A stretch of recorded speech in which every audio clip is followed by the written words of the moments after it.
예, 반갑습니다. 오늘도 아름답고 힘찬 찬양 감사드립니다.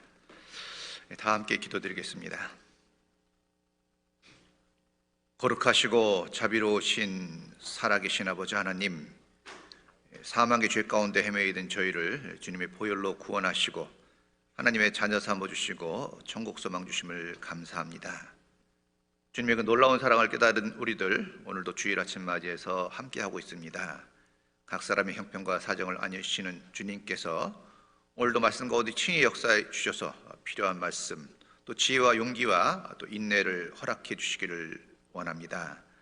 참으로 주님 앞에 설 날이 너무나 가까운 지금 각자 자신의 신앙을 돌아보고 참으로 주님 앞에 합당한 열매를 맺고 사는지를 또 주님 앞에 확신할 수 있도록 주님 도와주시기를 원합니다. 우리 스스로 보기에도 너무나 약하고 또 어리석습니다. 그 모든 것을 아시는 주님께서 늘 합당한 길로 인도하시고 충성된 종으로 더욱 굳건하게 만들어 가시기를 원합니다. 우리 중에 질병의 고통이나 경제적인 어려움, 또 대인관계로 힘들어하는 분도 있을 줄 압니다.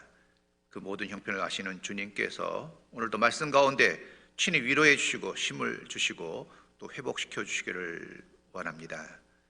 무엇보다도 아직도 구원받지 못한 우리 가족과 친족들에게 속히 복음이 전해질 수 있도록 도와주시고 그 일을 위해서 우리가 합력하여 선을 이룰 수 있기를 원합니다.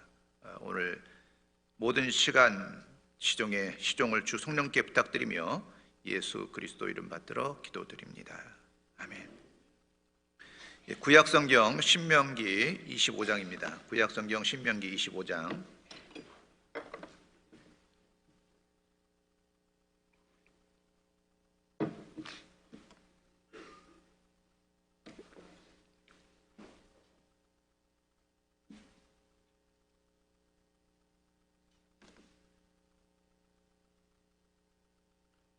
13절입니다.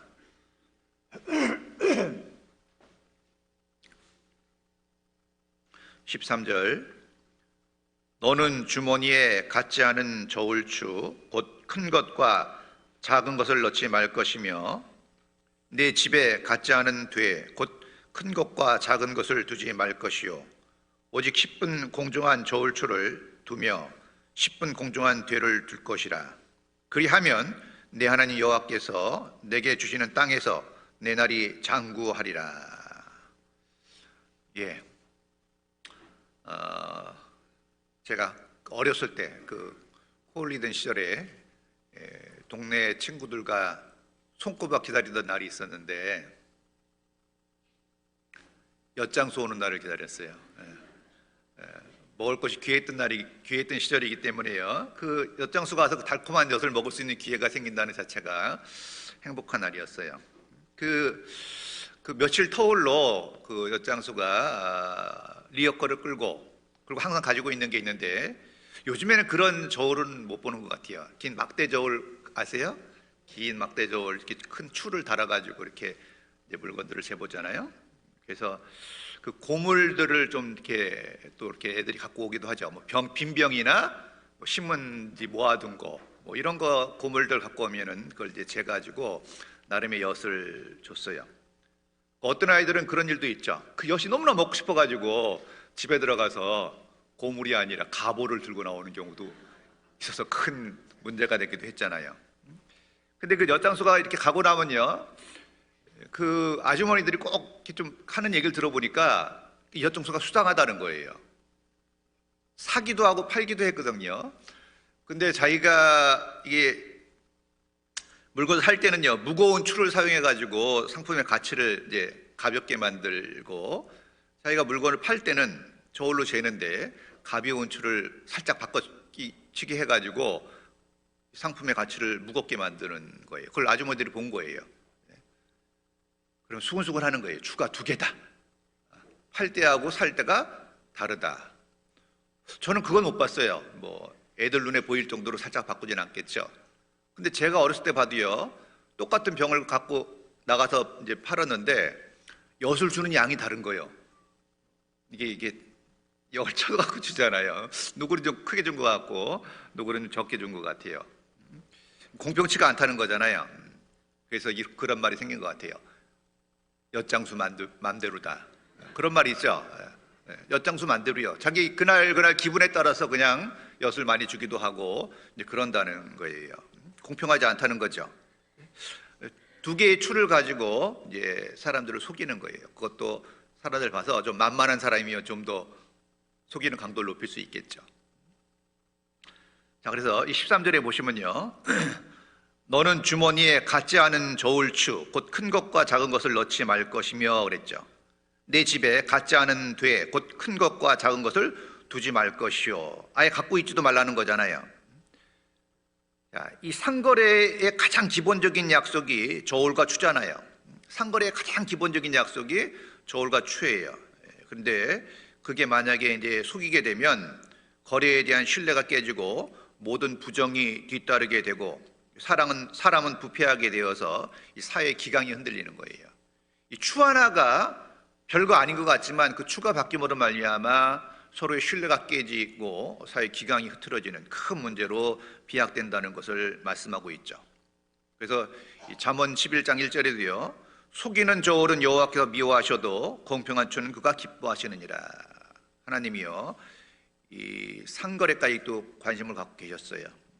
그 성경에 기록될 당시의 상거래의 기초는 저울과 추였기 때문에 그래서 속이는 저울은 여호와께서 미워하셔요. 공평한 추는 그가 기뻐하시느니라. 이 기초가 무너지면 모든 것이 흔들리기 때문에 하나님 그거를 중요하게 보시는 거예요. 자, 레위기 19장도 보시겠습니다. 레위기 19장.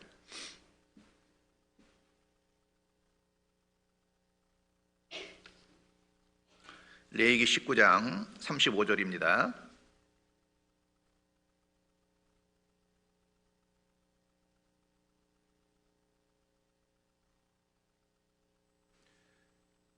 너는 재판에든지 도량형에든지 불의를 행치 말고 공평한 저울과 공평한 추와 공평한 에바와 공평한 흰을 사용하라. 나는 너희를 인도하여 애굽 땅에서 나오게 한 너희 하나님 여호와니라. 자, 여기 보시면요. 도량형이라는 말이 나오죠. 길이나 무게나 부피를 측정하기 위한 단위들의 총체죠. 그런가 하면 여기 에바와 흰도 있는데 둘 다 양을 재는 단위예요. 자, 그래서 너희는 재판에든지 도량형에든지 그랬죠. 이 재판이 공정하지 못하면요 엄청난 피해가 생기고 사회 제도의 기초가 흔들리잖아요. 도량형도 마찬가지죠. 도량형 자체가 달라지면 속고 속이는 모든 문제가 여기서 시작되는 거예요. 그래서 하나님께서는 공평한 저울과 공평한 추와 공평한 에바와 공평한 신을 사용하라고 말씀하고 있는 겁니다. 하나님은 공평한 하나님이시죠. 저울과 추는 하나님께 속한 거예요. 그래서 하나님이 정의로우신 기준이 되는 것이니까. 공평하지 아니한 모든 것은 결국 다 무너지게 되어 있습니다. 상거래의 기초인 저울과 추가 잘못되면 큰 문제가 생기는 것처럼 신앙의 세계에도 저울과 추와 같은 기초가 되는 것이 있죠.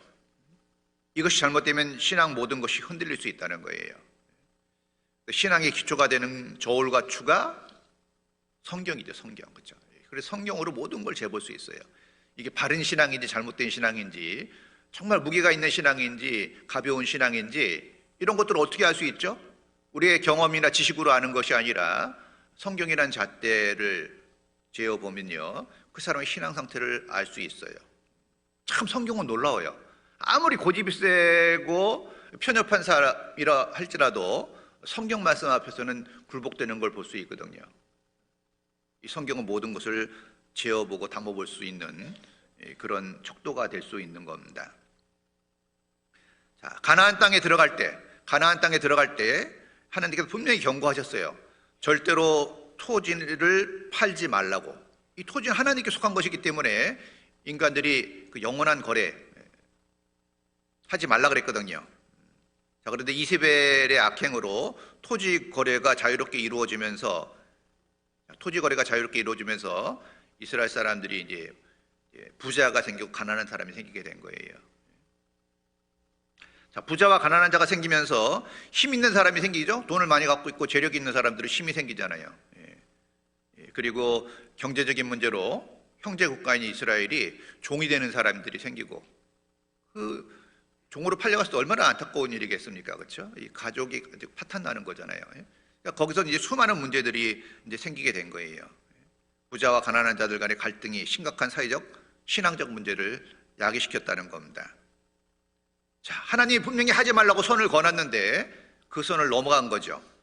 하나님 말씀을 가볍게 생각하고 어기면 모든 기초가 흔들린다는 겁니다. 그래서 항상 우리 마음속에 어때요? 기록된 말씀밖에 넘어가지 말라. 그 말씀 안에서 생활하는 게 너무나 중요한데 우리가 익숙하면 소중함을 모르죠. 우리 가까이 있는 사람들이 너무나 소중한 사람들인데 너무나 익숙하기 때문에 때로는 함부로 대할 때가 있다는 겁니다. 말씀도 마찬가지예요. 우리 시대 말씀이 너무나 풍성하잖아요. 그렇죠? 그야말로 인터넷 시대이기 때문에요. 뭐 언제 어디서나 원하는 말씀을 들을 수 있어요. 그렇죠? 얼마 전만 해도 불가능한 일이었습니다.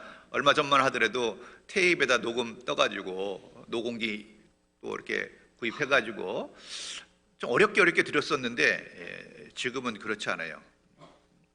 그러니까 너무 흔하다 보니까 소중함을 잘 모르는 거고, 너무 익숙하다 보니까 자기가 다 알고 있는 양 착각하는 경우들이 많아요. 막상 이야기해 보면 아는 게 별로 없고 실제로 안다고 해도 삶 가운데 적용되지 않으면 그게 무슨 의미가 있겠어요? 그런데 문제는 자주 접할 수 있고 흔하고 익숙하니까 가볍게 여기는 경향이 있고 그냥 무시해버리는 거예요. 이 심각한 문제가 될 수밖에 없잖아요. 잠언 24장입니다.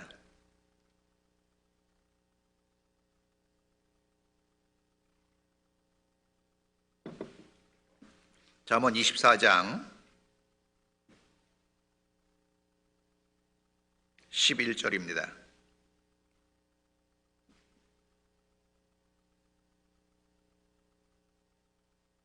너는 사망으로 끌려가는 자를 건져주며 살육을 당하게 된 자를 구원하지 아니치 말라. 내가 말하기를 나는 그것을 알지 못하였노라 할지라도 마음을 저울질하시는 이가 어찌 통찰하지 못하시겠으며 내 영혼을 지키시는 이가 어찌 알지 못하시겠느냐. 그가 각 사람의 행위대로 보응하시리라 그랬죠. 자, 하나님은 각 사람의 마음을 지으셨다 그랬죠. 각 사람의 마음을 지으신 하나님께서 각 사람의 마음을 아시고 또 그 마음을 저울질하셔요. 어느 쪽으로 기울어졌는지. 참 우리 부산교회 식구들 정말 전도에 열정이 있고 정말 전도 많이 하고 계시거든요. 그렇지만 아직도 우리 주변에 이뤄진 영혼이 많고 아직도 복음을 한 번도 접해보지 못한 사람들이 너무나 많다는 거예요. 그들은 어떻습니까? 자기는 모르고 인정하지 않지만 결국은 하나님 앞에 지옥을 향해서 하루하루 다름질하고 있는 것과 같잖아요. 자, 너는 사망으로 끌려가는 자를 건져주며 살육을 당하게 된 자를 구원하지 아니치 말라. 세상의 모든 인생은 예외 없이 죄인으로 태어나서 범죄하고 살다가 죽으면 끝이 아니라 한 번 죽는 것은 사람에게 정하신 것이요 그엔 심판이 있다고 하나님이 분명히 경고하고 있는 거예요. 구원받지 못한 사람은 한 사람도 예외 없이 영원한 지옥에 떨어지도록 되어 있는 거예요. 그래서 전 인류가 갖고 있는, 모든 사람이 갖고 있는 가장 심각한 문제는 뭐 경제적인 문제도 아니고 사실 질병 문제도 아니고 기아 문제도 아니고 환경 문제도 아니죠. 하나님 앞에 내가 지옥 갈 죄인이라는 것이 사실은 가장 심각하고 큰 문제입니다. 그런데 그걸 인식하지 못하고 있는 거죠. 왜냐하면 사단은 자꾸 죽음은 끝이라고 현혹하고 있거든요. 단 한 번뿐인 인생, 그냥 죽으면 끝이니까 육신이 전부니까, 이 땅에서의 삶이 전부니까 먹고 마시고 즐겨, 그것이 지혜로운 삶이야. 그걸 계속적으로 주입시키니까 사람들도 그런 생각을 갖고 사는 거예요. 요즘 사람들은요 생각하는 걸 안 좋아해요. 전에도 어떤 젊은 친구랑 얘기하게 돼서 좀 성경에 대한 얘기, 인생에 대한 얘기를 하려고 그랬더니 자기 그런 거 관심 없대. 아예 들어볼 생각 자체를 안 해요. 난 그런 심각한 문제에 대해서는 생각할 필요가 없고 오로지 지금 내가 육신적인 문제, 얼마나 잘 먹고 잘 살 거냐, 나를 잘 꾸밀 거냐, 이런 그냥 현세적인 문제만 집중하고 있는 거예요. 그게 중요하지 않은 것이 아니라는 게 아니라, 그것도 중요하죠. 더 중요한 건 뭐죠? 7, 80년의 삶이 아니라 영원한 내세가 더 중요한 가치를 가지고 있는데 당장 발등의 불에만 관심이 있는 거예요. 구원 받은 사람도 어쩌면요, 그런 말에 현혹될 수 있잖아요. 자, 내가 말하기를 나는 그것을 알지 못하였노라 할지라도, 자, 마음을 저울질하시니가 어찌 통찰하지 못하시겠으며 내 영혼을 지키시는 이가 어찌 알지 못하시겠느냐. 그가 각 사람의 행위대로 보응하신다. 우리나라 가끔 그 정치권 청문회 할 때요, 제일 많이 나오는 얘기가 뭐예요? 잘 모르겠는데요, 기억이 안 나는데요. 그런 얘기하다 녹음 파일 들이미니까 그때서야 기억이 좀 나네요. 자, 사람에게는 그렇게 얘기할 수 있어요. 사람에게 변명할 수 있고 핑계 댈 수 있어요. 사람이 얼마나 핑계를 잘 대는데요. 핑계의 왕이요, 다. 위기가 처해지면 핑계가 자동으로 떠올라요.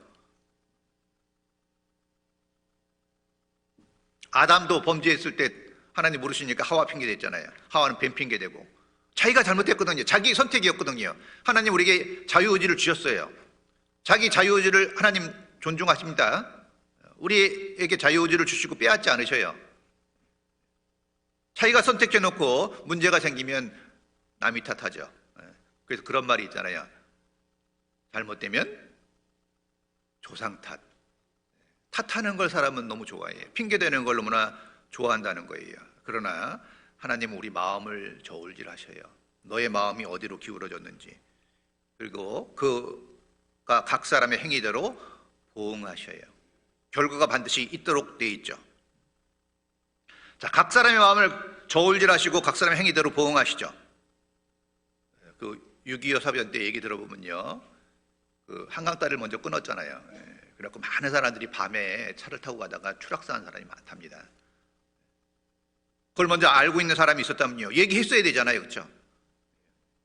다리가 끊어졌다는 걸 정말 목청 터지게 외쳐야 될 거 아니에요. 그걸 알고 있음에도 불구하고 차량이 속도를 내서 진입하고 있는데 멀뚱멀뚱 구경만 하고 있다면 그건 어떤 도덕적인 죄보다도 큰 죄가 될 수밖에 없잖아요. 사도 바울도 말씀하시기를 전도하지 않는 죄가 그 어떤 도덕적인 죄보다 크다고 말씀하고 있죠. 만일 복음을 전하지 아니하면 내게 화가 있을 것이다. 이것도 하나님 말씀이에요. 복음 전하지 않는 삶이 하나님 앞에 합당치 못하다는 거죠. 우리 주변에 지옥을 향해서 달려가는 영혼들이 너무나 많은데 우리는 너무나 안일한 삶을 살 수 있다는 거예요.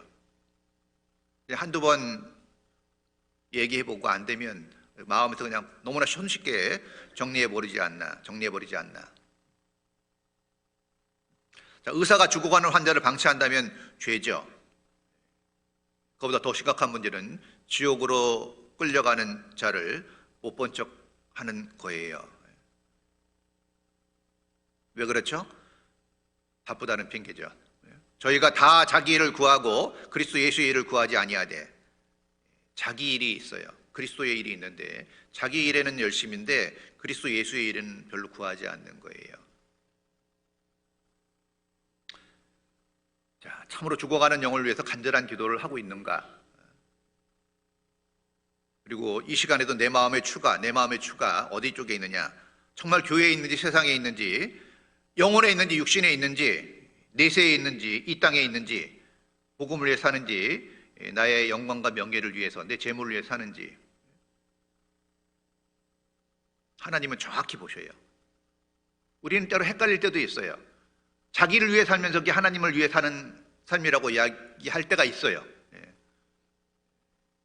저도 한때요, 그 재물에 대한 욕심이 마음속에 꽉 찬 적이 있어요. 재물이 구원받은 이후에 재물에 대한 욕심이 가득 찬 적이 있어요. 직장 생활할 때 정기적인 월급을 받는 게 아니라 인센티브 한 만큼 버는 직장 생활을 좀 한 적이 있는데 계속 회사에 가면 그 얘기만 들어요. 실적에 대한 얘기. 점점 마음에 가득 차는 게, 그게 가득 차니까 참 희한하게요, 말씀이 안 들어와요. 그렇게 꿀처럼 달던 말씀이요, 내 얘기가 아니에요. 그리고 말씀이 튕겨져 나가더라고요. 정말 배부른 자에겐 꿀이라도 싫어한다는 말씀처럼요, 아무리 말씀을 들어도 말씀이 들어오지 않아요. 아침에 눈을 딱 뜨잖아요. 돈 벌 생각으로 가득 차 있다는 내 마음을 내가 알 수 있어요. 그래서 딱 한 번이었던 걸 기억하는데, 직분 놓고, 봉사하던 직분 놓고 일에 매진하려고 하다가 그 집사님이 조금 보류하고 말려서 제정신 차린 적이 있거든요. 제정신 차렸어요.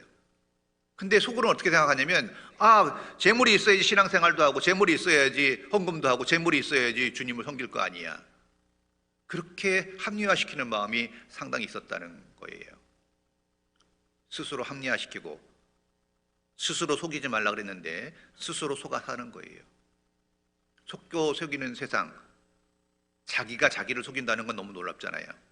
근데 많은 사람이 자기 착각 속에 사는 것도 사실이죠.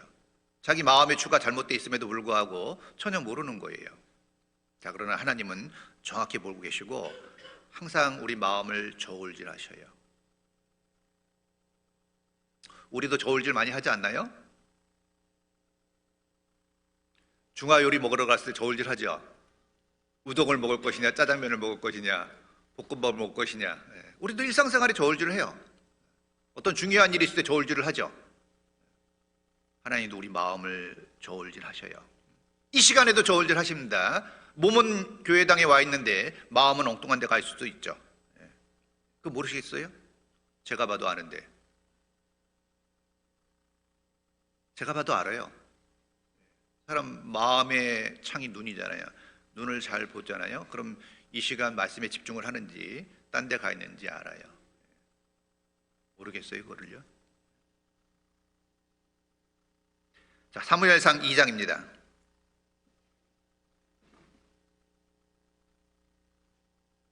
사무엘상 2장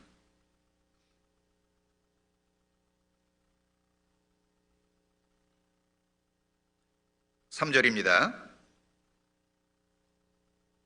구약성경 사무엘상 2장 3절.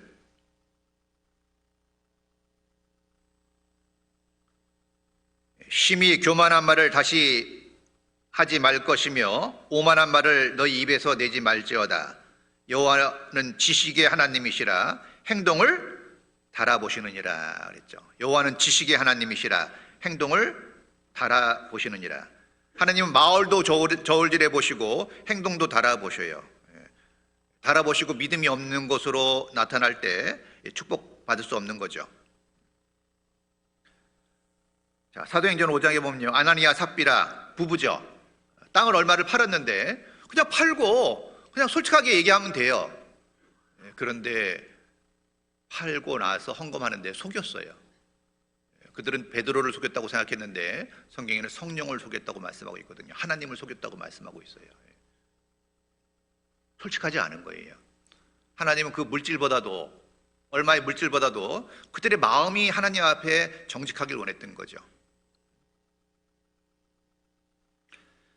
자, 마술사 시몬도요, 하나님의 선물을 돈을 주고 사려고 했잖아요. 그게 큰 책망을 받았는데, 하나님 앞에서 내 마음이 바르지 못하니, 하나님 앞에서 내 마음이 바르지 못하니 이 도에는 내가 관계도 없고 분깃될 것도 없느니라. 하나님 앞에 마음이 바르지 못한 거예요. 자, 하나님은 허망한 사람을 아시나니 악한 일은 상관치 않으시는 듯하나 다 보시느니라. 자, 악한 일의 징벌이 속히 실행되지 않으므로 인생들이 악을 행하게 마음이 담대하다 그랬죠. 하나님은 다 보고 계신데 당장 심판하지 않으니까 사람들이 둔해져 있는 거예요. 하나님은 다 아셔요. 하나님은 허망한 사람을 아시나니, 가치 없는 사람, 악한 일은 상관치 않으시는 듯하나 다 보시는 거예요. 근데 우리 당장 벌을 안 내리니까 그 맛에 취해가지고요, 그 발을 빼지 못하는 거예요. 그 달콤함에.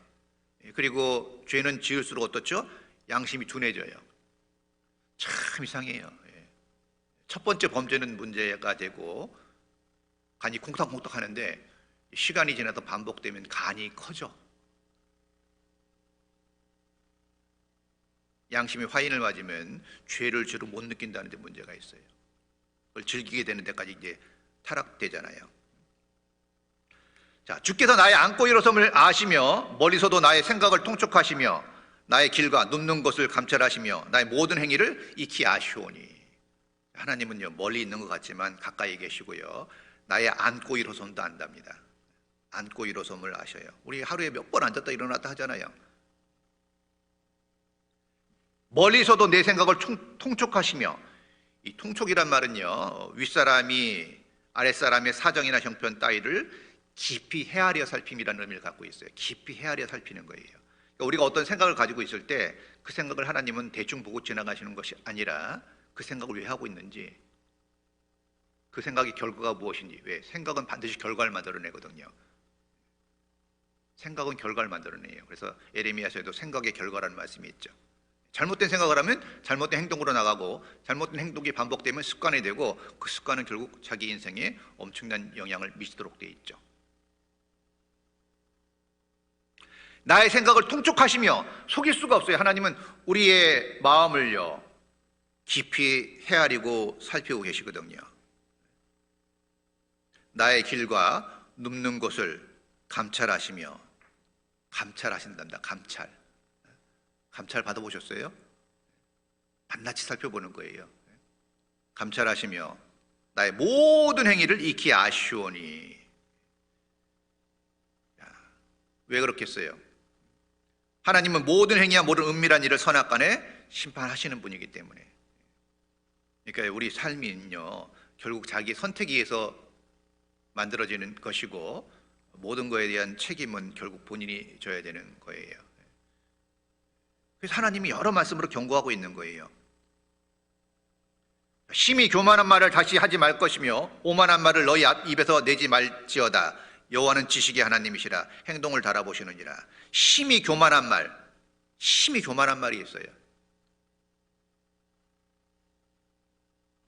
이 사무엘상 1장에 보면요, 한나에 대한 신앙이 나오는데, 한나가 하나님 앞에 신실했지만 애를 낳지 못했죠. 근데 그 당시 이스라엘 사람들은요, 애를 못 낳는 것이 굉장히 큰 수치였습니다. 근데 그의 대적 분인 나는 애를 잘 낳고 그랬기 때문에 그 한나를 계속 격동시켰잖아요. 그렇죠? 왜냐하면 남편이 한나를 더 사랑하니까, 시기 질투 때문에 한나를 격동했어요. 아픈 약점을 계속 건드렸어요. 한나가 많이 마음이 격동됐죠. 그러나 한나는요, 그걸 토해내지 않고 하나님께 기도했어요. 그는 분인나가 그 중심을 흔들었지만 흔들리지 않고요, 하나님 앞에 기도하고 하나님께 매달렸죠. 하나님은 한나의 마음을 저울질하시고 합당했기 때문에 사무엘이라는 아이를 주잖아요. 위대한 선지자를 주셨어요. 그렇죠? 우리가 신앙생활 하다 보면요, 여러 일에 흔들릴 수 있어요. 주변 사람들에 의해서 흔들릴 수 있죠. 나의 아픔을 건들거나, 나의 약점을 건들거나, 나의 아킬레스건을 건들거나, 나를 시험하거나 테스트하는 그런 일들이 있죠. 교회 안에서 상처 한 번 안 받은 사람은 없을 거예요. 어제 구원받았다면 모를까. 좀 시간이 지나면 자기도 알게 모르게 상처를 받기만 하진 않아요. 근데 얘기해 보면 다 받기만 했대. 주는 사람은 없는데 어떻게 받았을까? 물론 한 사람이 모든 사람에게 줄 수도 있겠지만 그럴 가능성은 별로 없고, 우리는 주기도 하고 받기도 해요. 나도 준 적이 있다는 거예요. 저도 가끔 그런 생각해요. 얼마나 많은 사람에게 상처를 줬을까?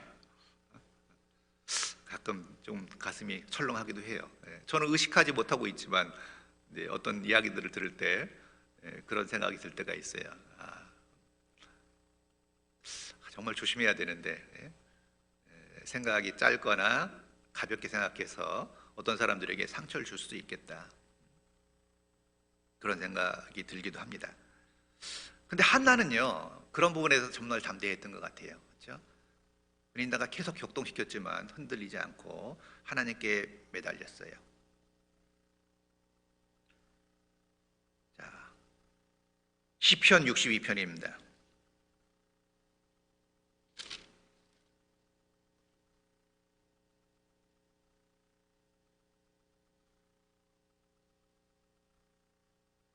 시편 62편 9절입니다.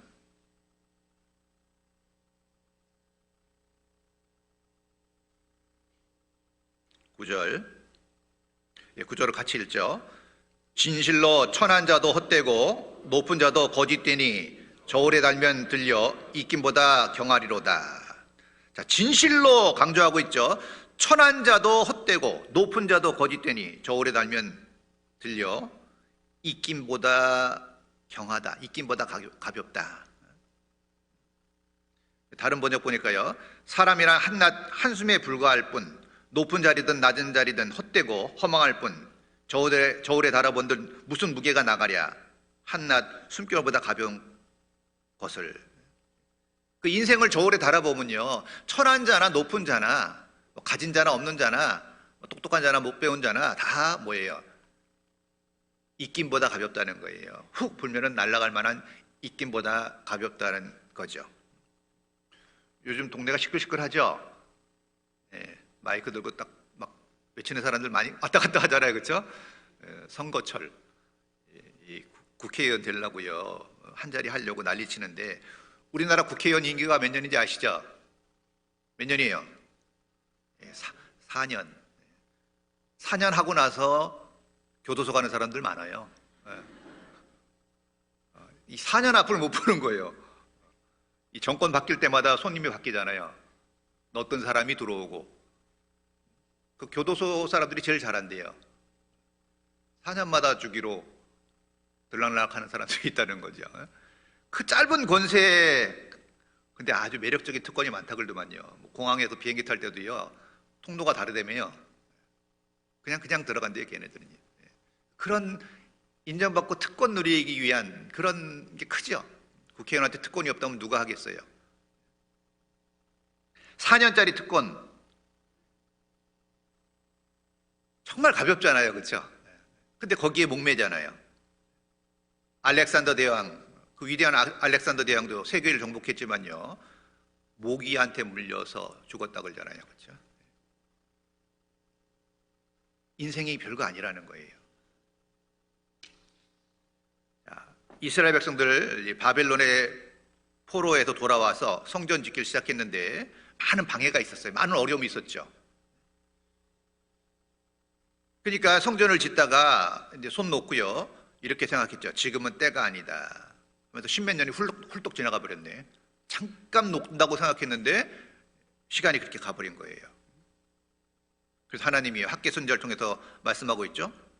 손 놓고 있는 이스라엘 백성들, 성전에는 손 놨는데, 성전 짓기는 손 놨는데 자기 집엔 빨랐다고 되어 있습니다. 각자 이제 자기 집 챙기기 바빴던 거죠. 그래서 하나님께서 나 만군의 여호와가 말하노니 너희는 자기의 소위를 살필지니라. 너희 소위를 좀 살펴봐라. 지금 너희가 어떻게 살고 있는지 스스로 생각해봐라. 내 꼴이 어떤지 한번 봐라. 이런 말씀이거든요. 내 자신이 어떤 삶을 살고 있는지 한번 스스로 한번 골똘히 한번 생각해봐라. 어떤 꼴로 살고 있는지. 그러면서요, 너희가 그 하나님 일을 뒤로 하고 소홀히 했을 경우에 아무리 많이 뿌려도, 아니 아무리 많은 씨를 뿌려도 수입이 적고, 많이 먹어도 배부르지 못하고, 많이 마실지라도 흡족하지 못하고, 많이 입어도 따뜻하지 못하고, 일꾼이 싹쓸 받아도 구멍 뚫어진 전대에 넣음이 된다라는 말씀을 하셨잖아요, 그렇죠? 그러니까 하나님 일을 떠나서는 진정한 만족이 있을 수 없다는 거예요. 그 원인이 그건데 사람들은 그걸 모르는 거예요. 모든 문제가 꼬이고 문제가 생겼을 때 그 하나님이 간섭하고 있다는 걸 잘 모르시는 거예요. 문제를 엉뚱하게 찾는 거죠. 원인을 잘못 찾으니까 해결이 안 되죠. 병도 증상만 치료해서 되는 게 아니라 원인을 치료해야 된다고 그러지 않습니까? 원인을 잘못 파악하면요, 이 치료가 안 되는 거예요. 자기 생활의 문제가 뭐냐? 내 소위를 좀 살펴봐라, 하나님 앞에. 말은 그리스도인이라고 하는데, 말은 그리스도인이라고 하는데 삶의 방식은 전혀 그리스도인이 아닌 삶을 살면서 아무 문제가 없는 것처럼 살아가는 거에 대해서 하나님께서 경고하고 있잖아요. 네가 아무리 해봐라 될라는지. 그러면서 어떤 말을 해요? 너희가 많은 것을 바랐으나 도리어 적었고 너희가 그것을 잡으려고 가져갔으나 내가 불어버렸느니라 그랬죠. 처음에는 전대에 구멍을 뚫었어요. 그게 뭐겠어요? 아무리 벌어도 그런 말 있잖아요. 앞으로 남고 뒤로 미친다. 아무리 벌어도 남는 게 없는 거예요. 왜? 하나님이 구멍 뚫어놨거든요. 그러면서도 안 되니까 불어버렸다. 이 전대에 구멍 뚫어버린 것보다 불어버리는 건 더 놀라운 거잖아요. 그렇죠? 하나님이 인생을 불어버리면 어떻게 되겠어요? 이 태풍이 와서요 쓸고 지나가면 아무것도 안 남잖아요. 그냥 통째로 다 날아가 버리지 않습니까? 하나님이요 가끔 인생을 불어버려요. 우리가 알아야 될 것은요, 여호와께서 집을 세우지 아니하시면 세우는 자의 수고가 헛되며 여호와께서 성을 지키지 아니하시면 파수꾼의 경성함이 허사다. 그리스도인은 분명히 적용되는 말씀이에요. 하나님이 이방인들은 멋대로 살기로 내버려둘 수 있지만 하나님은 그리스도인의 삶에 간섭하셔요. 간섭 안 하시면 말이 안 되죠. 무관심한 건데. 하나님의 핏값으로 사신 그리스도인들에 대해서 하나님이 무관심하거나 간섭 안 하신다는 건 불가능한 일입니다. 자, 재물이, 명예가, 능력이, 친구 관계가 영원할 것 같죠? 견고할 것 같죠? 하나님 불어버리시면요 한순간에 다 날아가는 거예요. 근데 하나님을 믿는다고 하는데 하나님의 능력이나 간섭하심에 대해서는 관심이 없으셔요. 자기 혼자 힘으로 다 할 것 같은 그런 욕심을 갖고 있는 거예요. 분명히 안 되는 길인데 고집하고 있는 거 문제잖아요. 하나님과 싸워서 이길 수 있겠습니까? 그래서 우리가요 이 복음은 공짜지만요 복음이 전해지는데 수고가 필요한 거예요. 성전 짓는데 수고가 필요하잖아요. 많은 방해가 있었잖아요. 그러니까 손 놔버렸어요. 복음 전하는데도 많은 어려움이 있지만 어때요? 우리가 희생을 끝까지 해야지. 그거 손 놔버리면요 그 모든 일이 꼬이게 돼 있어요. 그리고 우리가 복음은 공짜지만요 복음을 전하기 위해서는요 정말 많은 물질이 필요한 게 사실이에요. 자, 우리가 구원을 받고 복음을 전하고 있는 것은 예수님의 희생과 그리고 뭐예요? 그 이후에 신앙의 선진들의 희생이 있었죠. 순교의 역사가 있었잖아요. 그들은 목숨을 주고 복음을 지켜냈어요. 복음은 거저지만 전해지는 건 결코 거저가 아닙니다. 수많은 피가 흘려지고 엄청난 수고가 땀이 흘려진 거예요. 우리 부산교회도 마찬가지죠. 어제 제가 좀 알던 형제 자매들이 오셨어요. 강북교회 형제 자매들이 여기 가까운 데 왔다가 집회 방문 왔다가 이제 잠깐 둘러가는데 강북교회 상가 건물이거든요. 여기가 얼마나 부러워하는지 몰라요. 눈이 커지더라고. 우리 도서관 가서도 막 좀 놀라시고 그 아름다움과 어떤 그 좀 세련됨이나 뭐 그런 그 효용 가치나 이런 것들 이렇게 얘기하니까 많이 부러워하시더라고요. 그게 저절로 된 건 아니잖아요, 그렇죠? 수많은 사람들의 희생과 헌신 속에서 지금 우리가 있는 거예요. 그리고 우리는 그 바톤을 이어받은 사람들이에요. 우리가 이렇게 훌륭한 교회당에서 안락하고 편안하게 복음 전하고 말씀을 배울 수 있는 것은 모자들의 보이지 않는 희생이 있었기 때문이죠. 그래서 우리도 그 대열에 동참해야 돼요. 그래서 그리스도인들이요 가장 기본적으로 해야 될 게요 11조 생활. 그 11조에는 아주 특별한 약속이 있어요. 만군의 여호와가 이르노라 너희의 온전한 11조를 참고해 드려 나의 집에 양식이 있게 하고 그것으로 나를 시험해 보란 말씀이 여기 유일하게 있는 거예요. 하나님을 시험해 보는 게 11조예요. 나를 시험하여 내가 하늘문을 열고 너에게 복을 쌓을 곳이 없도록 붙지 아니하나 보라 그랬죠. 하나님이 때로는 불어버리시기도 하지만 쌓을 곳이 없도록 부어주는 경우도 있어요. 작은 차이지만 엄청난 결과를 만들어내죠. 구원받은 게 분명하다면요 가장 사실 하나님 앞에 구원도 하나님이 은혜로 해주지만 내 생명이나 내가 소유한 모든 것 내가 갖고 있는 것 중에 받지 않으냐는 것이 무엇이뇨 그랬지 않습니까? 모든 것이 주님께로 왔다는 걸 인정하는 게 11조잖아요. 뭐 일은 하나님 거고 아홉은 내 겁니다가 아니라 모든 것이 하나님의 것인데 그걸 표시하는 인정하는 표로 드리는 게 11조예요. 우리도 먹고 살아야 되니까 물론 11조의 개념을 잘못 갖고 있으면 안 돼요. 그러니까 11조를 안 하는 건 다 내 것이라고 생각하는 삶이에요. 그냥 아무리 핑계를 대도 그냥 그렇게 생각하고 사시는 거예요. 아무리 미화시켜도 거기서 벗어날 수는 없어요. 그래서 우리가요, 성경에서 말하고 있는, 성경에서 강조하고 있는 그런 것들에 대해서 기본적인 것들은요, 아주 철저하게 마음을 두고 해보셔야지만 신앙의 성장이 있어요. 거기에 막혀 있으면 그 이상도 없어요, 사실요. 뛰어넘어야 될 단계들이 좀 있거든요. 예를 들어서 뭐 주일 말씀 참여하는 거 너무 기본이죠. 수요 말씀 참여하는 거, 구역 모임 가는 거, 뭐 조모임 가는 거, 그렇죠. 그리고 헌금 생활이나 이런 것들이 좀 단계예요, 단계. 처음부터 다 하진 못할 수도 있잖아요. 물론 처음부터 다 하는 분도 계시지만 하나씩 늘려가는 분도 계시죠. 근데 그런 걸 뛰어넘을 때 진정한 순종이 이루어지는 것이고 결과를 보게 돼요. 그러면 이제 신앙이 성장해요. 아, 정말 하나님이 말씀으로 역사하는 게 아니라 실제 내 삶 속에 관심이 있으시고 실제 내 삶 속에 간섭하시고 부어주시는구나라는 것을 이제 믿음으로 체험할 때 그때 진정한 성장이 있어요. 그러면 좀 어려움이 오더라도 요동을 하지 않아요. 왜 작은 충동에 요동을 하냐? 그런 단계를 넘어간 적이 없는 거예요. 실제적인 성장이 이루어지지 않았기 때문에 건들면 흔들리는 거예요. 최근에도 지진이 많이 일어나잖아요. 멀쩡해 보이던 건물들 다 겉으로 볼 땐 멀쩡했어요. 그런데 지진 한번 지나고 나니까 어떤 애들은 넘어지고 자빠지고 끼우러지고 어떤 애들은 견고하게 서 있잖아요.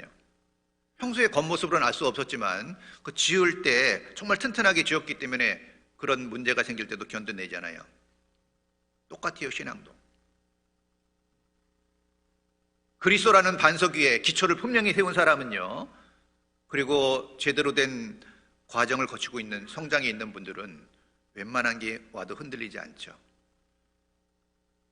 더 견고하게 만들 수 있어요, 스스로를. 근데 그런 기본적인 것들이 안 될 때 요동을 많이 하게 되는 거예요.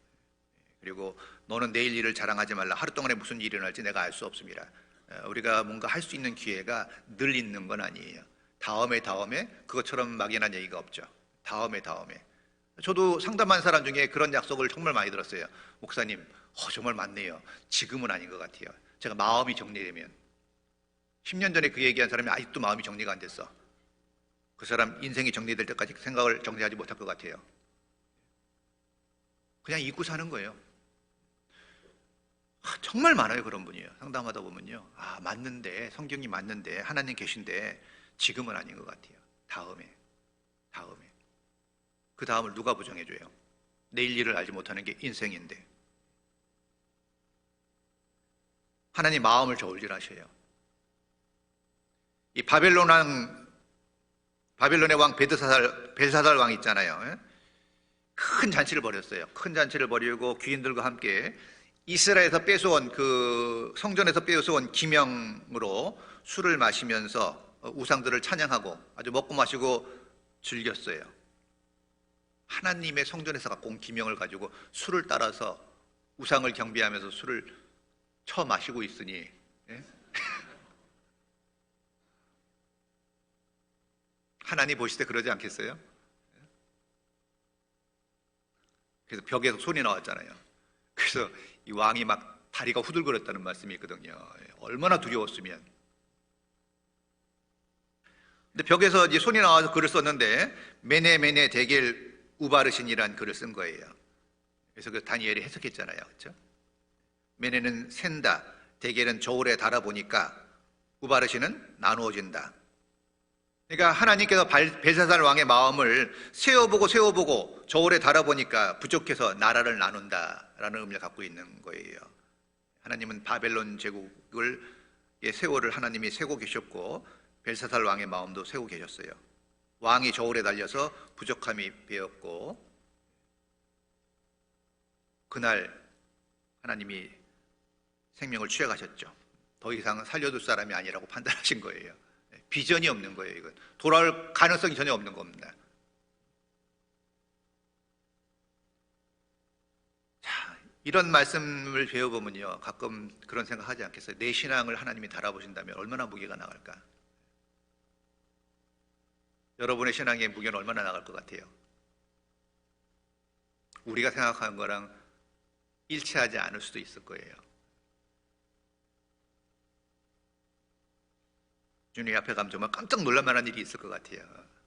별거 아닌 것처럼 보이는 분이 엄청난 무게를 가지고 있었고, 정말 요란스럽게 뭔가 하고 다녔는데 아무것도 없는 사람이 있을 수도 있겠죠. 정말 요란스럽게 온갖 판단을 다 하고 온갖 훈수를 두면서 다녔는데 막상 주님 앞에 가보면 입김보다 경한 신앙도 있을 수 있겠죠. 두렵지 않으세요? 내 신앙을 철저히 달아봤는데, 사실 지금은 다 가리고 있기 때문에 문제가 안 돼요. 그렇죠? 우리는 알 수 없거든요. 명확하게. 우리는 명확하게 알 수 없어요. 그런데 또 완전히 모르는 것도 아니에요. 완전히 모르면 어떻게 교제하겠어요? 우리가 모든 걸 알고 있지는 않지만 또 알 수 있는 길을 주셨죠. 말씀 앞에 같이 교제해보면 하나님이 드러내시는 것들이 있거든요. 하나님이 드러내시는 것들이 있어요. 말씀 앞에. 왜? 말씀은 거울과 같잖아요. 비춰보거든요. 좌우의 날선 어떤 검보다 예리하다고 그랬잖아요. 말씀으로 교제해보면요, 그 마음속에 있는 게 드러나거든요.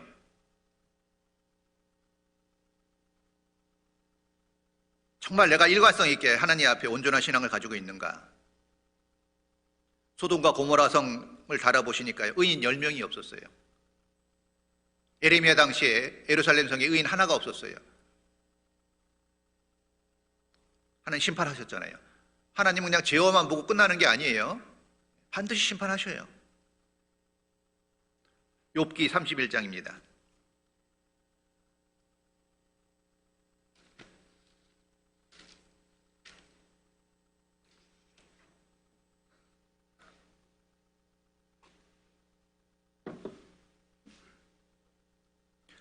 (31장) 5절입니다.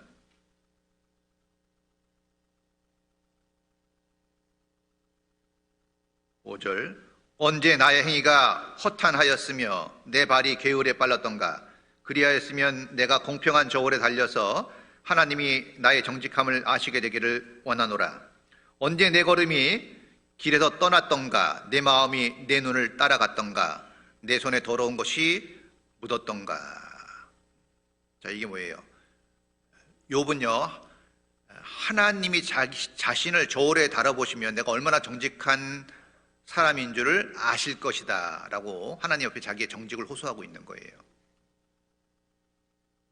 그러니까 자기의 과거를 생각하면서요, 정말 일생 동안 변함없이 하나님 앞에 한결같은 마음으로 신앙생활을 했다는 것을 이야기하고 있는 것이죠. 하나님이 저울질 하시더라도 나는 두려움이 없다. 난 정직하게 살았기 때문에. 그 욥의 한결같은 신앙을 말씀하고 있죠. 뿐만 아니라 욥이 당했던 것은요, 엄청난 거잖아요. 하루아침에 전 재산을 잃었죠. 엄청난, 동방에서 최고의 부자라고 그랬는데 그 재산을 하루아침에 다 잃고 10명의 자녀를 다 잃고 온몸에 악창이 나고 구더기가 살을 파먹었고, 위로하려는 친구들은 사실 거의 저주에 가까운 말을 했어요. 죄 없이 망한 자가 있느냐? 네가 지은 죄에 비하면 네가 당하는 죄는 경하다. 정말 가슴 아픈 얘기를 했죠. 그리고 가장 위로해 줘야 될 사람인 아내도 하나님을 욕하고 죽으라고 저주의 말을 퍼부었습니다. 동네 사람들, 친구들, 애들까지 또요, 침을 뱉고 무시했어요. 자, 그런데도 욥은 하나님을 향해서 무게의 중심이 흔들리지 않았어요. 약간의 요동은 있었지만 중심은 잡고 있었어요. 그래서 우리도요, 왜 그 환경적인 요인은 우리가 다 통제할 수 없어요. 어떤 자극도 우리가 통제할 수는 없죠. 외부에서 오는 자극은 통제할 수 없는 거예요. 근데 그런 작은 자극에 너무 심하게 흔들리는 거예요. 그러니까 평소에는 잘하는데 어떤 자극이 왔을 때, 생각지 못한 자극이 왔을 때 그거를 어떻게 해석하느냐, 성경적인 해석을 해야 되고 성경적인 반응을 해야 되잖아요. 근데 자극이 크면은 이게 너무 흔들리는 거예요. 평소에는 성경적으로 순종한다고 얘기를 하면서 막상 큰 문제가 생겼을 때는 그 자기에 대한 반응이 자기 생각, 자기 경험, 자기 감정으로 표출된다면 신앙의 현주소가 어디예요? 우리 감정이나 상황이 아니라 말씀에 비춰서 해석을 해야죠. 말씀에 비춰서 해석을 하고 말씀에 비춰서 반응을 해야 되는 거예요. 말씀에 비춰서 선택을 해야 되는 겁니다. 근데 결정적인 순간이 오면 이제 말씀은 온데간데 없어요. 분노와 좌절감, 어떤 이런 감정적인 거로 해결을 하려고 하는 거예요. 그럼 평소에 배운 말씀이 무슨 의미가 있겠어요? 결정적인 순간에 다른 선택을 하는데. 그게 왜 그렇겠어요? 평소에 저울이 잘못되어 있었던 거예요. 평소에 자기가 신앙이 견고하다면 위기가 왔을 때 그 위기가 그 사람의 신앙을 더욱 빛나게 만드는 거예요. 욥이 그랬죠.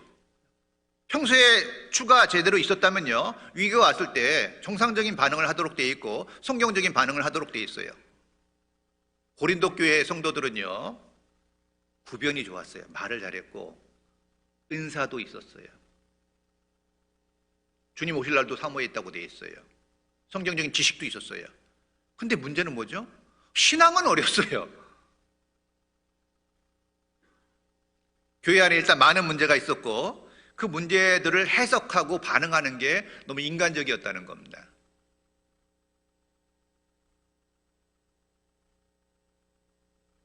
너무 인간적이고 너무 감정적인 거예요.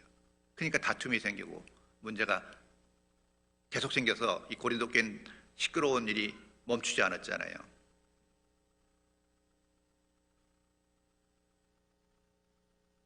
평소에 누구나 다 잘할 수 있어요.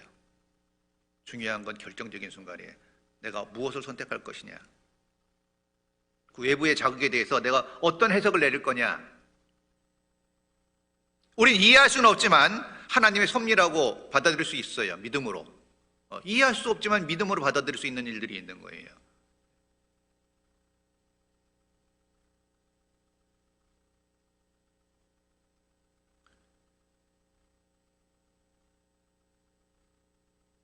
하나님 우리 마음을 저울질하셔요.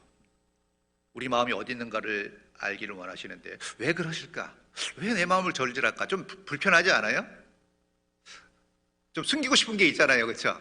하나님 이건 좀 몰랐으면 좋겠는데 하나님 다 저울질하신다면 얼마나 부끄럽겠어요.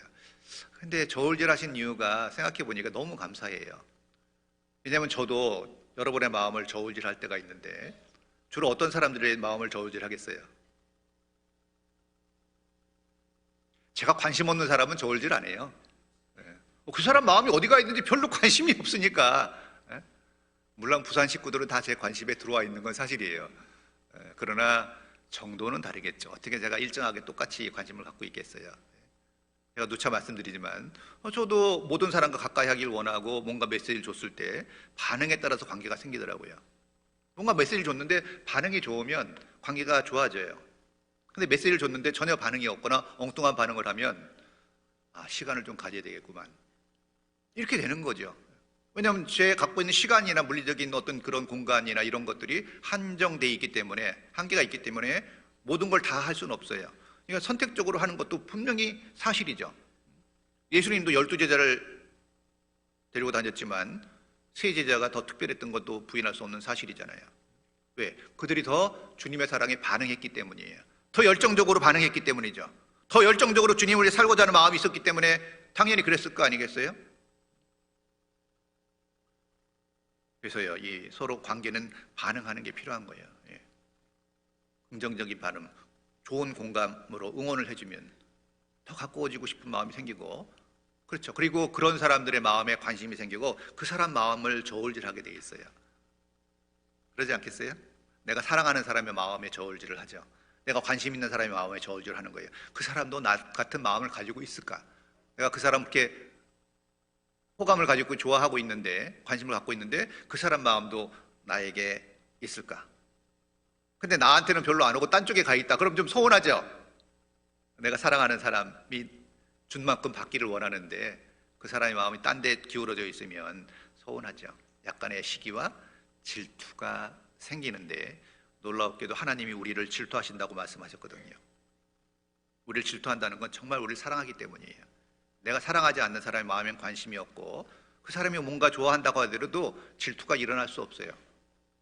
그러나 내 사랑하는 아내가 다른 데 관심이 있다면 질투가 안 일어나겠어요? 내가 관심 있고 사랑하는 사람이 엄한 데 관심이 있다면 문제가 되죠. 그 마음을 자기 마음에 접을 수 있는 척도이기도 합니다. 그래서 간음하는 여자들이여 세상에 벗된 것이 하나님의 원수됨을 알지 못하느뇨. 그런즉 누구든지 세상과 벗이 되고자 하는 자는 스스로 하나님과 원수되게 하는 거라고 그랬어요. 하나님은요, 세상의 마음이 가 있는 사람을 간음하는 여자라고 비유하고 있고 원수된다라고 말씀하고 있거든요. 얼마나 아주 센 표현을 하고 있잖아요. 하나님은 우리를 사랑하시기 때문에, 우리에게 관심이 있기 때문에 우리 마음을 저울질하셔요. 그래서 내 마음을 내게 달라 그랬잖아요, 그렇죠? 내 아들아, 내 마음을 내게 주며 내 눈으로 내 길을 즐거워하라. 마음을 주고 내가 인도하는 길에서 즐거움을 누리길 원하는 거예요. 하나님, 우리가요 새벽마다 교회 와서 울고불고 짜고 하기를 원하지 않으셔요.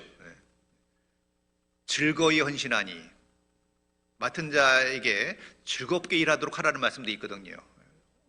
저는 정말 부산교회 자랑 중에 하나가 모두가 즐겁게 일한다는 거에 자긍심을 가지고 있어요. 그렇지 않나요? 어디든지 일터에 가면요, 그 깔깔거리는 소리가 주로 자매님들이긴 하지만 형제님들이 잘 안 웃어. 근데 요즘에 많이 웃으시더라고요. 예? 형제님들도 잘 웃으시는데 다른 교회에 비해서는 잘 웃으시는데 우리 교회 자매들에 비해서는 좀 덜 웃는다는 표현이에요. 하여튼 깔깔거리면서 뭐가 그렇게 재밌는지 모이기만 하면 그렇게 깔깔거리면서 일을 하시는 거 보면요, 참 놀라워요. 내 아들아, 내 마음을 내게 주며 내 눈으로 내 길을, 하나님이 인도하시는 그 길을 즐거워할지어다. 이게 정상이죠. 교회 와서 봉사하는데 즐겁지 않다면 그건 좀 이상하지 않아요? 세상 일은 막 신나게 하는데 교회 와서 주님의 일을 할 때는 즐겁지 않아. 뭔가 잘못되어 있는 거예요. 교회 일은 아무리 힘들어도 기쁨이 있어요. 같이 하는 동역자가 함께 하고 있기 때문에. 자, 내 마음을 다하고 목숨을 다하고 뜻을 다하고 힘을 다하여 주 너의 하나님을 사랑하라 하신 것이요. 하나님은 조금 달라는 게 아니에요. 내 마음을 다하고 내 목숨을 다하고 뜻을 다하고 힘을 다하여 다 오로지 해달라는 겁니다. 왜? 모든 걸 주셨기 때문에 가능해요. 이 말씀은요, 모든 걸 주님께로부터 받은 적이 없는 사람은, 그걸 인정하지 않는 사람은 이해할 수 없을 거예요. 하나님은 욕심쟁이. 하나님 왜 우리에게 소중한 걸 다 달라고 하지? 하나님은 이기적이야. 그런 생각이 든다면 하나님의 사랑을 깨달아 본 적이 없는 사람일 가능성이 높아요. 하나님은 모든 걸 주셨기 때문에, 독생자를 주셨기 때문에, 자기 생명을 아끼지 않고 주셨기 때문에 우리에게 요구하셔요. 너무나 정당한 거 아니에요? 공평한 거 아니에요? 그리고 죽도록 충성하라, 그리하면 생명의 면류관을 주겠다고 거기에 또 약속을 하고 계신 거예요. 자, 그런데 우리는 문제가 뭐냐면요, 이중잣대를 갖고 있어요.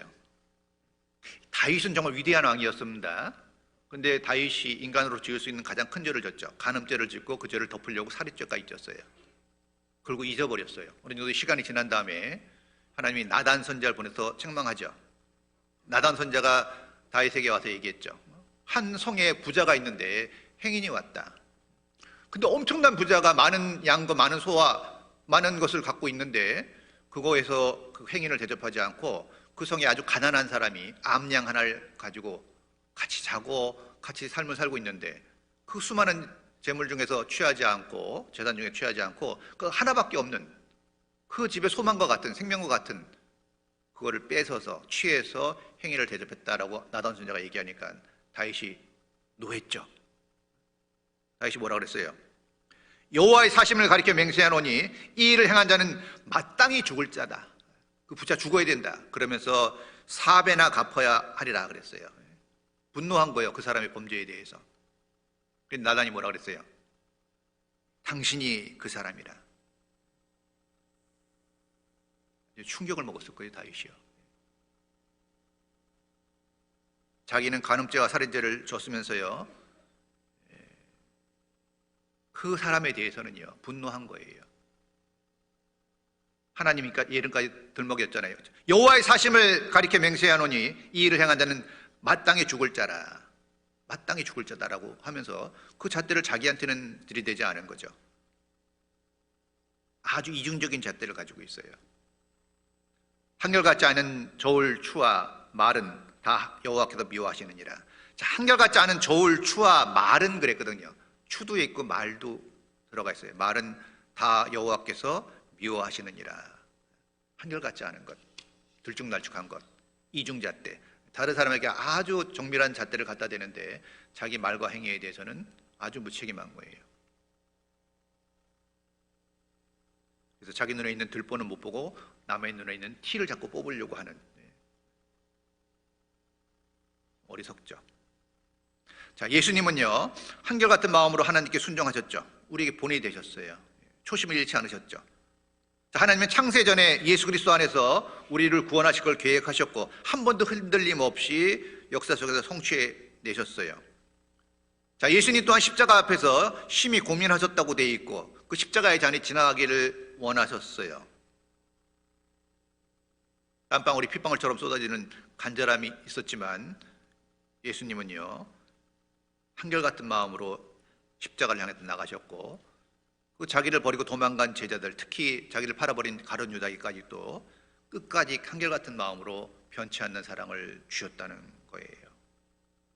그건 우리 삶의 본이 되잖아요.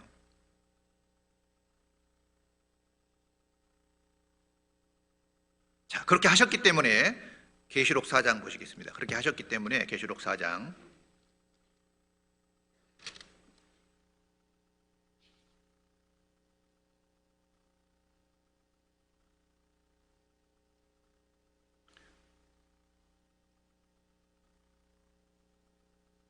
11절입니다.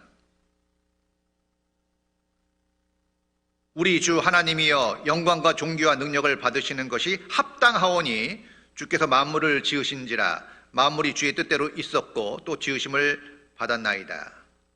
우리 주 하나님이여 영광과 존귀와 능력을 받으시는 것이 합당하오니 그랬죠. 이 합당이라는 말, 그 원어, 헬라어 원어는요 악시오스라는 건데, 자, 무게를 달다 해서 온 말이에요. 이 합당하다는 말이 무게를 달다.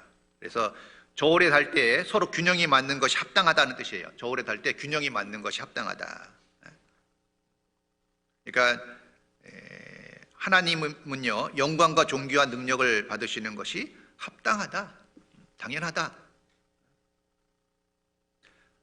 우주를 창조하시고 나에게 생명을 주시고 필요한 모든 것을 주시고 내 영혼을 구원해 주시고 교회를 주시고 동역자를 주시고 가족을 주시고 건강을 주시고 은사를 주셨잖아요. 그렇죠? 모든 것을 하나님이 주신 거예요.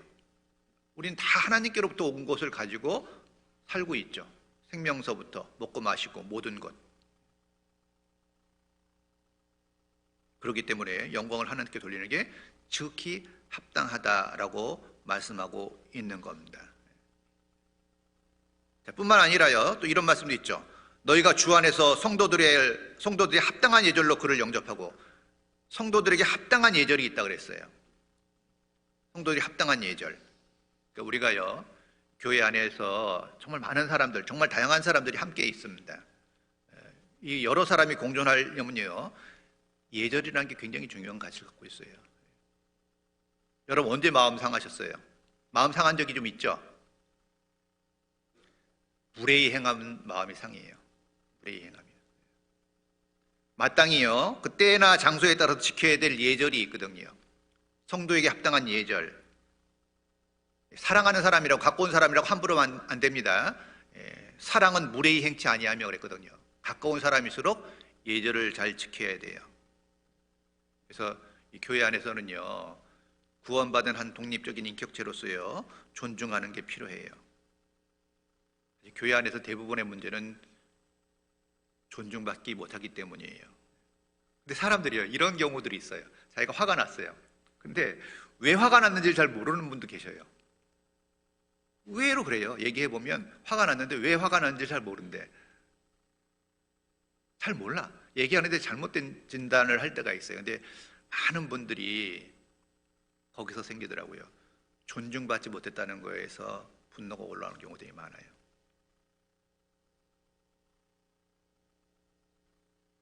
나에게 말을 함부로 하죠. 존중하지 않는 거예요. 나에게 인사도 안 해. 존중하지 않는 거예요. 내 말에 귀를 기울이지도 않아. 존중하지 않는 거예요. 내 의견을 무시해요. 나를 존중하지 않는 거죠. 나 의논하지도 않고 함부로 일을 진행시켜. 나를 존중하지 않는 거예요. 그런 것들 때문에 오는 갈등이 많이 있어요. 우리는 본성적으로 존중이 여김 받기를 원해요. 무시당하기를 원하세요? 하찮게 대우받기를 원하세요? 근데 존중받기를 원하면 해야 되는 일이 있죠. 간단해요. 대접받고자 하는 대로 대접하면 돼요. 아주 간단한 원리예요. 하나님도 나를 존중히 여기는 자를 내가 존중히 여기고 나를 멸시하는 자를 내가 경멸히 여기리라. 하나님도 받은 대로 갚아주시겠다고. 그게 공평한 하나님이시죠. 그래서요, 이 교회 안에서 정말 다양한 분들이 모여 있잖아요. 정말 다양한 환경을 가진, 다양한 경험을 가진, 다양한 배움을 가진 분들이 모여 있기 때문에 정말 깍듯한 예절이 필요해요.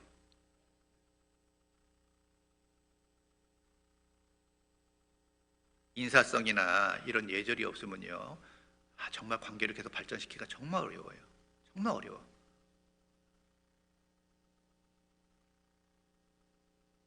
무례한 사람과 같이 함께하는 건 정말 힘든 일입니다. 그래서 우리가 교회 안에서요, 그 질서가 있잖아요. 질서는 예절로 나타나거든요. 그 이제 샘머리 앞에 일어서고 그랬죠. 그래서 연세가 있는 분들을 존중해야 돼요. 그리고 직분이 있는 분들, 직분자들 존중해야죠. 봉사하는 분들, 신앙의 선진들에 대해서 감사하는 마음으로 예절을 지키는 것이 필요해요. 그리고 좀 이제 좀 육신의 나이가 있는 분들은요, 잔소리는 좀 줄이는 게 필요해요. 잔소리하면 아무도 안 와요. 그래서 좀 격려를 해주는 게 좋죠. 그리고 새로 오신 분들에 대한 성도님의 예절도 많이 필요한데, 우리 정말 새 식구가 지금 많이 늘어나고 있는데 가까이 가서 교제해 보면 정말 많은 어려움들을 겪고 있어요. 처음에 온 분은 너무 낯선 거예요. 교회가. 우리 있었던 사람들은 너무 익숙하니까 더 이상 알려줄 게 없다고 생각하죠. 왜냐하면 사람은 자기가 이미 알고 있으면 다른 사람도 알 거라는 착각을 해요. 근데 새로운 분은 아무것도 모르거든요. 특히 주방에 들어갔을 때 어찌해야 될지를 모르는데, 음식 하는 사람들은 또 목소리 높이잖아요. 물론 다 그런 건 아니지만요. 그래서 상처를 많이 받는다 그러는데, 그래서 새로 오신 분들이 좀 자리를 잡고 뿌리를 내리려면요, 시간이 많이 걸려요. 생각보다. 와서 겉돌다가 떠난 사람 의외로 많을 거예요. 그걸 물론 먼저 식구들한테 책임을 돌릴 수는 없지만 그래도 상당 부분을 우리가 갖고 있는 책임이에요. 그래서 좀 뭐를 가르쳐 주려면요, 좀 부드럽게 웃으면서 그냥 날카롭게 탁탁 한마디씩 하면요, 가슴에 그냥 혹은 칼로 찌르 같이 함부로 말한다는데, 그게 습관이 돼갖고 자기 잘 모르는 거예요. 자기 옳은 말을 했다고 생각하고 자기 정의롭다고 생각하는 착각을 하고 있기 때문에 여러 사람이 좀 마음 상할 수 있고, 그럴 때마다 항상 고민한답니다. 계속 나올 것이냐 말 것이냐. 그게 제일 먼저 들어가는 시험거리예요. 잘한다고 얘기하는 게 아니라 사람은 필연적으로 그 생각을 하게 돼요. 나를 맞아주고 내가를 중요하게 여기고 나를 따뜻하게 받아주는 사람이 있는 곳에 마음이 가죠. 교회가 그걸 해줘야 되는데,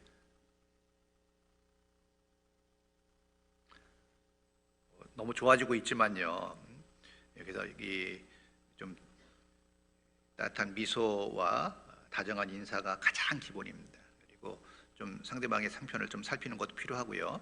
그리고 특히 모임 시 예절도 있는데, 누군가 간증할 때요, 잘 들어주는 거 굉장히 필요합니다. 잘 들어주고 좀 가끔 좀 끄덕끄덕도 하면서 박자도 좀 맞추고 그래야 될 거 아니에요, 그렇죠? 돌처럼 듣고 있으면 참 말하기 힘들어요. 목소리요? 반응이 있어야지 얘기를 하죠. 도라고 어떻게 얘기를 하겠어요? 그래서 그런 게 작은 것 같지만요, 그런 예절도 굉장히 중요한 거예요. 중요한 거예요, 사실요. 자, 그리고 빌립보서 1장입니다.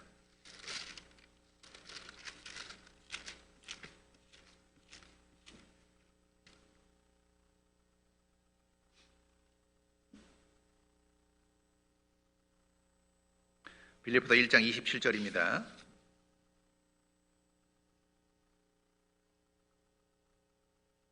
27절 함께 읽겠습니다. 오직 너희는 그리스도 복음에 합당하게 생활하라. 이는 내가 너희를 가보나 떠나 있으나 너희가 일심으로 서서 한 뜻으로 복음의 신앙을 위하여 합력하는 것과. 자, 여기 보시면요, 오직 너희는 그리스도 복음에 합당하게 생활하라. 그리스도인다운 삶을 살라라고 말씀하고 있죠. 그래서 이 디모데 후서에 보면요, 2장에 이런 말씀이 있죠. 큰 집에는 금과 은의 그릇이 있을 뿐 아니요 나무와 질그릇도 있어 귀하게 쓰는 것도 있고 천히 쓰는 것도 있다.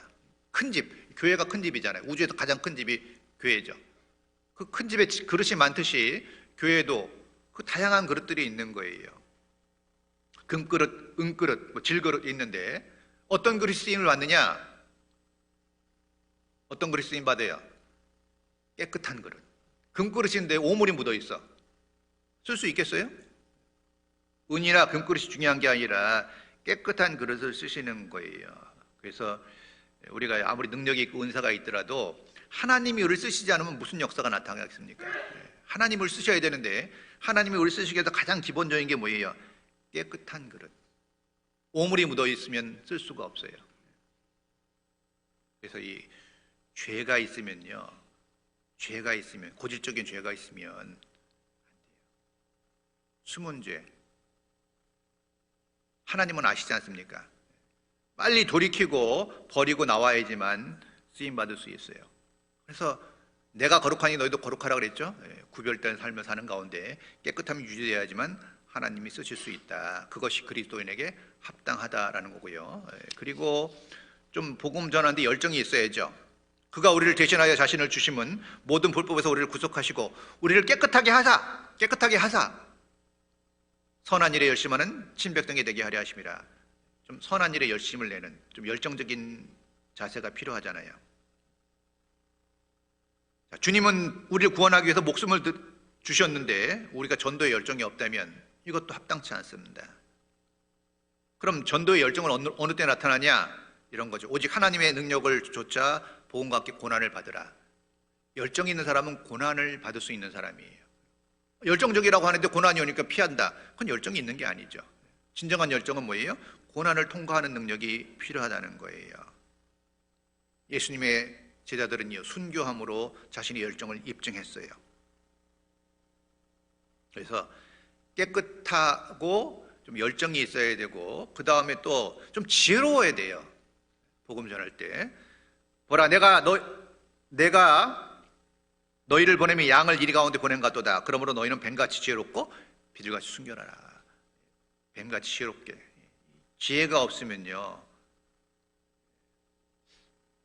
이 열정과 지혜는 양 날개와 같아요. 같이 가야 됩니다. 열정만 있는데 지혜가 없으면 문제를 많이 일으키고 은혜가 안 돼요. 정말 저분은 열정적이고 너무 잘하는데 은혜가 안 돼. 지혜롭지가 못해요. 그러니까 주변 상황을 못 보는 거예요. 어떤 일이 발생될 때 주변에 함께 움직이는 상황들이 있거든요. 그런 변화를 전혀 감지하지 못하면 불편함을 끼칠 수 있어요. 우리가 한 가지만 보고 갈 수 있는 게 아니라 돌아봐야 되는 일들이 있잖아요. 주변에 영향력을 미치니까.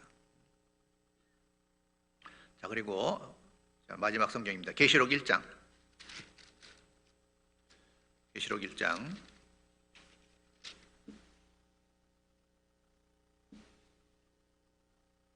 9절입니다.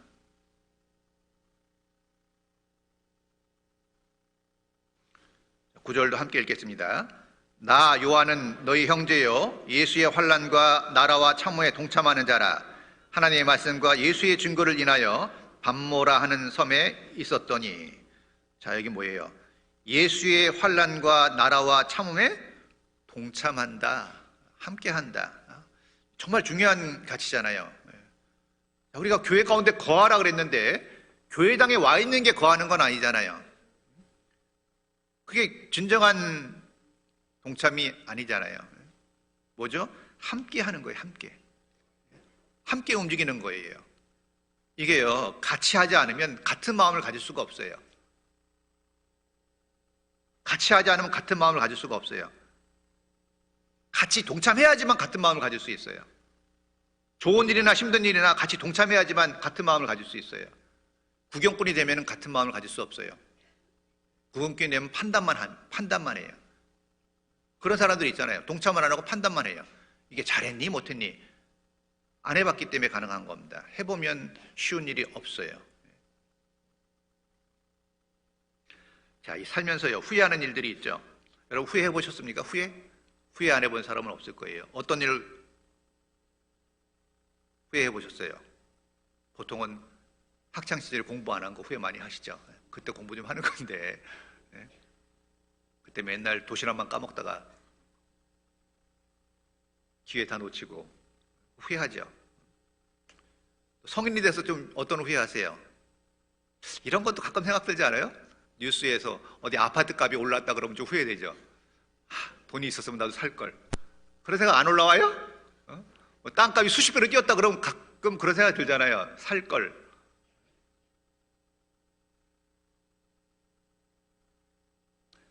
저희가 서울 후암동에서, 후암동은 좀 약간 중심이에요.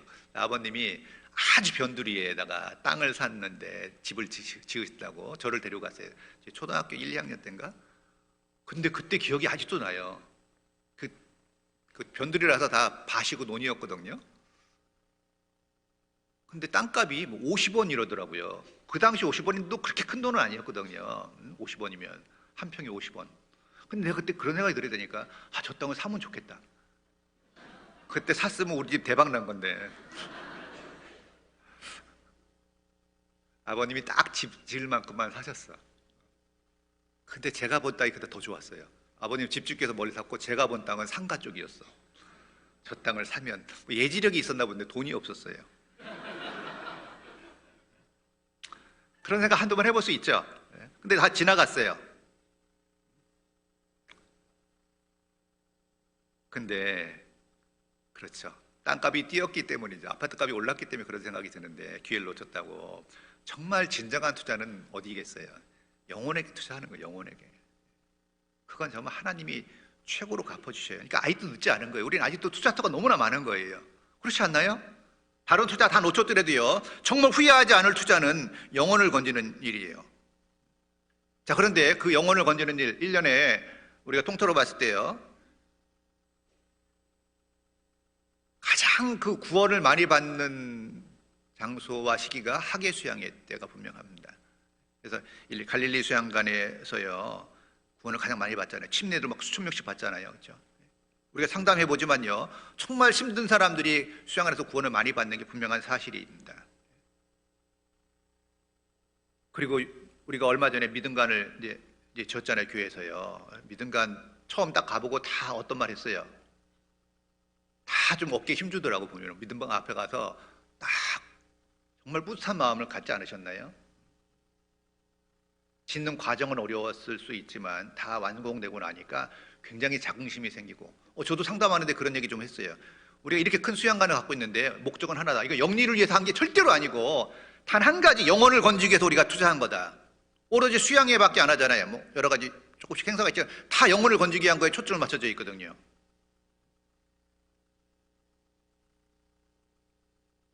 자, 그래서 수양회 할 때 가장 어려운 게 숙소예요. 숙소. 혹시 대강당에서 주무셔 본 적 있어요? 대강당에서 의자 붙여놓고 엄청나게 불편하죠? 끝나면 그 가방 다 접어가지고 어디다 둬야 되고 또 피고 허리도 아프고 여러 가지 아파서 이 숙소 때문에 전도 못하는 경우들이 많아서 숙소 전쟁이잖아요, 사실요. 그래서 이 총회에서요 또 결단을 하신 거예요. 수양관 숙소동을 더 지으려고 이현 목사님이 몇 차례 말씀하셨죠. 그래서 이 믿음과 보고 뿌듯한 사람들은요 벽돌 한 장값이라도 함께 했기 때문에 뿌듯한 거예요. 아무것도 안 했다면 그런 자긍심을 느낄 수는 없어요. 완전 남일이죠. 그래서 그런 모든 일에 동참하는 게 필요해요. 하나님이 이스라엘 백성을 출애굽시킬 때 애굽 사람들에게 재물을 얻도록 하셨죠. 재물을 아주 풍족히 갖고 나왔어요. 그런데 그 재물을 사용할 때는 달랐죠. 모세가 시내산에 말씀 받으러 올라갔다가 내려오면 더딤을 보고 금송아지를 만들 때 쓴 사람도 있고 모세가 성막을 지을 때 쓴 사람도 있어요. 근데 성막을 지을 때 이제 헌물을 했어요. 근데 너무나 많이 해가지고 이제 족하다라고 했잖아요. 그러니까 그때 망설였던 사람들은요 못한 사람도 있을 거예요. 할까 말까 하다가 에이 하자고 갔더니 끝났어요. 이미 다 가득 찼으니까. 자, 우리가요. 그래서 우리가 갖고 있는 모든 것이 하나님께서 주신 겁니다. 그걸 가장 알차게 사용하는 게 그리스도인의 지혜라고 얘기할 수 있는데, 그래서 가장 영혼 건지에 투자하는 게 우리 하계수양회장 그 숙소동을 건축하기 위해서 시작했잖아요. 그래서 저희 교회가 배당받은 게 있어요. 그래서 그거에 대해서 누가 하겠어요? 우리가 해야죠. 광고들 좀 들으셨는지 모르겠네요. 광고 한 구역도 있고 광고 안 한 구역도 있을 것 같기도 한데, 그래서 오늘 그 구역장들을 통해서 좀 광고가 됐을 것 같기도 한데요. 오늘 그래서요, 우리 할 일들이 좀 있어서요, 그거 좀 작정을 할 거예요. 그러니까 그 가이드라인도 줄 테니까요, 거기에 준해서 좀 동참해 주시면 좋겠어요. 그게 우리가 할 수 있는 가장 아름다운 일 중에 하나랍니다. 그래서 지금 선택하는 게 후회하지 않는 선택이고 동참이 가장 아름답다고 생각해요. 그래요. 동참보다 아름답게 어디 있겠습니까? 일 좀 같이 협조해 주시기 바라고요. 기도하겠습니다. 은혜와 사랑이 많으신 아버지 하나님, 우리를 구원하시고 늘 은혜 가운데 거하게 하심을 감사합니다. 참으로 하나님 앞에 설 날이 너무나 가까운 지금 마땅히 우리가 해야 될 일들에 대해서 함께 할 수 있도록 도와주시고 교회 모든 일 가운데 동참하는 자가 되기를 원합니다. 참으로 주님 앞에 서는 날 부끄러움 없이 영광 가운데 함께 할 수 있도록 도와줄 것을 믿습니다. 남은 오후 시간도 도와줄 것을 믿사오며 예수 그리스도 이름 받들어 기도드립니다. 아멘.